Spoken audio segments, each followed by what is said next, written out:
आज के इस वीडियो के अंदर हम सीखने वाले हैं कि स्विंग ट्रेडिंग क्या होता है, इसके अंदर कौन सी स्ट्रेटेजी आपको फॉलो करना चाहिए और रिस्क मैनेजमेंट किस तरह से किया जाता है। तो ये सारी चीजें हम आज के इस वीडियो के अंदर देखने वाले हैं और साथ में हम ये भी देखेंगे कि कौन से सेगमेंट पे आप स्विंग ट्रेडिंग कर सकते हो। आपके पास अगर टाइम नहीं है तो इस वीडियो को लाइक करके छोड़ दे ताकि आप इस वीडियो को बाद में देख सके, और वीडियो के दौरान नोट्स बनाना मत भूलना। तो लेट्स गो गाइस, वीडियो को शुरू करते हैं। तो सबसे पहले हम बात करते हैं स्विंग ट्रेडिंग का मतलब होता क्या है। देखो, स्विंग ट्रेडिंग का मतलब ही सिंपल है कि आप स्विंग को कैप्चर कर रहे हो, लाइक वो अप ट्रेंड स्विंग हो या डाउन ट्रेंड स्विंग हो, आप उस चीज को कैप्चर कर रहे हो, उसी को हम स्विंग ट्रेडिंग कहते हैं। जैसे अगर आप सिंपली यहाँ पे देखोगे तो ये एक स्विंग है, नीचे की तरफ आ रहा है, आप इसको कैप्चर करते हो, और मान लो एक स्विंग ये है, इसको भी कैप्चर करते हो, या एक स्विंग ये ऊपर की तरफ है तो इसको भी कैप्चर करते हो, तो इसी को हम स्विंग ट्रेडिंग कहते हैं। स्विंग ट्रेडिंग बेसिकली अगर आप देखोगे तो वो एक दिन से लेके 15 दिन और मैक्स से मैक्स एक महीना तक हो सकता है, उसको हम स्विंग ट्रेडिंग कहते हैं। अब इसके अंदर सबसे मेजर फैक्टर आता है कि टाइम फ्रेम कौन सा यूज किया जाता है। यहाँ पे मेजर तौर पे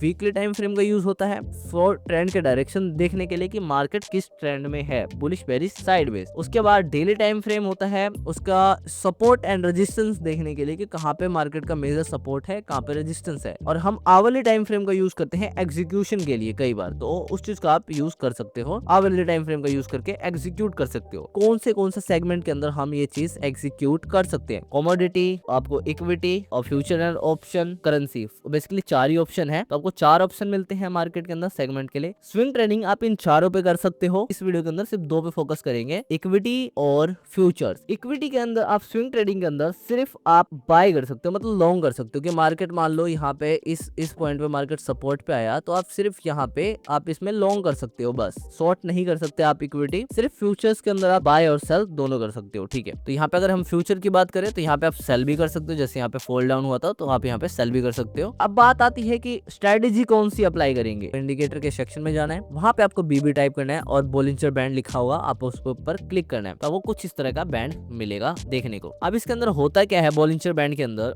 आप ट्रेड सिर्फ तभी लेते हो जब ये कैंडल स्टिक बैंड से बाहर जाता है। फॉर एग्जाम्पल मान लो इस केस में बैंड से बाहर गया तो ये आपका अलर्ट कैंडल हो गया। अलर्ट कैंडल मतलब इसने आपको साइन दे दिया कि अब मार्केट भाई गिरने वाला है, मतलब जा सकता है नीचे। जैसे ही इसका लो टूटेगा उस समय आप शॉर्ट करोगे, क्योंकि नीचे की तरफ लो टूट रहा है ना, तो आप शॉर्ट करोगे और इसके हाई के ऊपर का आपका स्टॉप लॉस होगा। तो ये होगा बोलिंजर बैंड स्विंग ट्रेडिंग का पहला स्ट्रेटजी। इसके अंदर सिर्फ आप एक ही टाइम फ्रेम का यूज करते हो, वो है डेली। डेली का यूज करते हो कि मान लो अलर्ट कैंडल आया बैंड से बाहर, पहला अलर्ट कैंडल होगा, अलर्ट कैंडल के जैसे लो टूटेगा वहां पे एंट्री होगी, अलर्ट कैंडल का हाई का स्टॉप लॉस। और इसके अंदर आप कैंडल टू कैंडल ट्रेल कर सकते हो, परसेंटेज वाइज भी ट्रेल कर सकते हो। तो ये चीज आपको ध्यान देना है कि आपको कौन सी चीज अच्छी लगती है। ट्रेलिंग के अकॉर्डिंग आप मूविंग एवरेज का भी यूज कर सकते हो, ठीक है। तो इस तरह से आप इसके अंदर ट्रेड कर सकते हो बोलिंजर बैंड का यूज करके। सिंपल था। लॉन्ग के लिए मान लो सिंपली इसका उल्टा हो जाएगा कि बैंड अगर ऊपर की तरफ तोड़ता है, मान लो यहाँ पे कुछ इस तरह से तोड़ रहा है ऊपर की तरफ इस पॉइंट पे, तो ये आपका अलर्ट कैंडल होगा, अलर्ट कैंडल के हाई पे एंट्री होगी और अलर्ट कैंडल के लो के नीचे का आपका स्टॉप लॉस होगा। तो कुछ इस तरह से आप इसमें कर सकते हो। ये जब भी आप ट्रेड लो, रिस्क मैनेजमेंट का हम यहाँ पे एक सिंपल रूल समझते हैं कि मान लो आपके पास 1 लाख रुपए है, ठीक है। यहाँ पे मैं आपके पास मान के चलता हूँ आपके पास 1 लाख रुपए है। 1 लाख रुपए, अब 1 लाख रुपए है, आप इसका सिर्फ 1% का ही स्टॉप लॉस ले सकते हो। अब जितने भी ट्रेड करो, चाहे मान लो आप 10 ट्रेड ले रहे हो तो 1% का ही रिस्क ले सकते हो। फॉर एग्जाम्पल के लिए मान लो आप 1% का रिस्क लेते हो, 1% रूल के अकॉर्डिंग, तो आप सिर्फ 1000 रुपए का रिस्क ले सकते हो पर ट्रेड पे, ठीक है।